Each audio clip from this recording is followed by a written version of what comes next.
ગણેશભાઈ બિરારી, ભાજપ અગ્રણી। આજ રોજ વલસાડ શાકભાજી માર્કેટનો વિવાદ ચાલે છે, એમાં કલેક્ટર સાહેબ અને અધિકારીઓએ ગઈકાલે સારું નિરાકરણ લાવવાની કોશિશ થઈ હતી અને મહદ અંશે સફળતા પણ મળી હતી। પણ અમુક માણસોએ એવું કીધું કે ભાઈ ધરમપુરવાળા નહીં જોઈએ, ધરમપુરવાળા અહીંયા શાકભાજી વેચવા આવવાનું જ નહીં। અને ભૂતકાળમાં પણ અમારા ધરમપુરના જે કોઈ બહેનો આવે છે એની સાથે ગમે તેવી ભાષામાં વાત થઈ છે અને હવે પછી અમારે એટલા માટે આવવું પડે કે અમારા ધરમપુર છે અને એમને નહીં આવવા દેવાની વાત કહેવાના કારણે અમે અહીં આવ્યા છે અને બહેનો સાથે આજે આવેદન આપ્યું છે।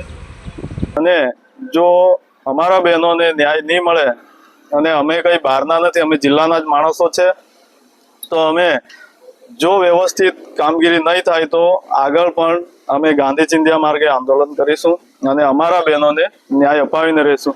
બીજું કંઈ વલસાડના જે લોકલ છે, ખેરગામથી આવે છે, એમને જેમને જગ્યા મળી છે એમણે પણ અમારા ધરમપુરવાળા સાથે સહયોગમાં જગ્યા નથી લીધી, એટલે એમને પણ હું ખૂબ ખૂબ આભાર માનું છું કે અમારા વિસ્તારના બહેનોને તેઓ શ્રી મદદમાં આવ્યા છે।